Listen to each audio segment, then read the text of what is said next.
In business, the term supply refers to the amount of a product or service that businesses are prepared to sell or produce at various price ranges. The general law of supply states that the higher the price of a particular product or service, the greater the quantity that businesses within the market will want to supply. In other words, the more that the consumers in the market are willing to pay for a particular product or service, the greater the overall market supply is likely to be. Supply is a crucially important concept in business and links closely with demand. For example, when the supply of a particular product decreases, demand can often increase as it causes urgency amongst consumers and makes the product more desirable. Some businesses take advantage of this and purposefully limit the supply of their products in the market, which effectively increases demand and the price they can charge. Alongside the price of a product or service, there are several key factors that influence supply. These include changes in the cost of production, introduction of new technology, indirect taxes, government subsidies, and external shocks. Let's take a look at how each one of these factors influences supply in business with some real-world examples along the way. First up is changes in the cost of production. The cost of producing a product is a very influential factor which impacts supply in the market. This could include the cost of labour, raw materials, transport, and overheads such as rent or electricity, just to name a few. When the cost of production decreases, it's likely that supply will increase as it becomes more affordable for the business who produce and sell these products to supply them. Let's say, for example, the raw materials that a business requires to produce a product decrease. Whether this be because the business has found a new supplier or there is a decrease across the market, the end result would be the overall cost of production decreases, and it's likely that the business would then increase supply to the market. However, an increase in the cost of production has the opposite effect and is likely to cause supply in the market to decrease. For example, if the government announced a rise in the minimum wage, which has happened on numerous occasions in recent years, this is likely to result in overall production costs increasing as businesses must pay their employees more money. This could lead to businesses making the decision to reduce their workforce to save money, which in turn lowers productivity and supply to the market.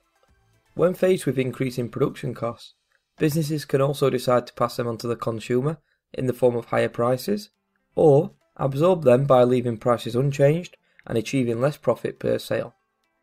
Next up, it's the introduction of new technology.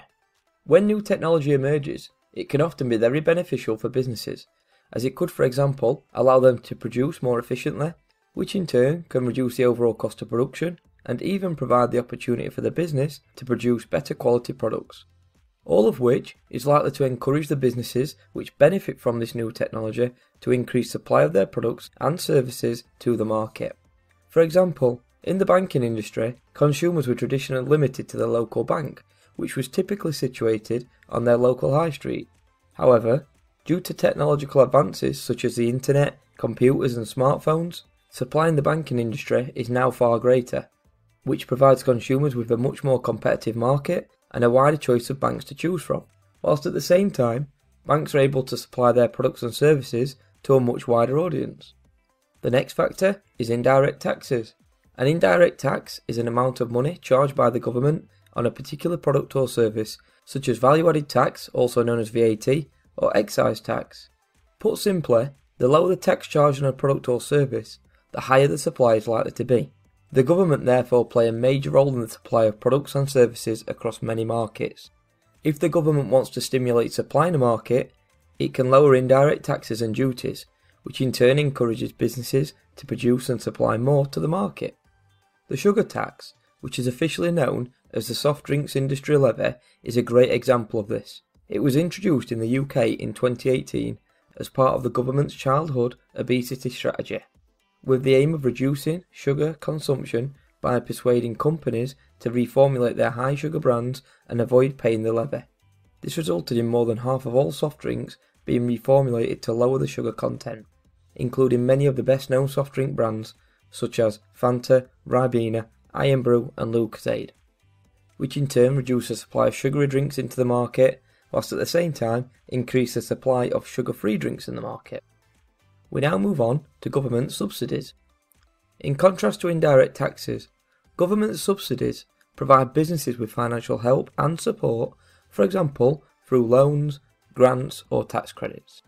They give an advantage to the business that receives them, and are often offered to businesses with the aim of encouraging them to increase the supply of their products and services. The higher the subsidies offered, the more likely it is for businesses to increase supply. For example, the UK government may provide subsidies to train operators. This is to support them to run their services as effectively and affordably as possible to consumers. The final factor we're going to look at is external shocks.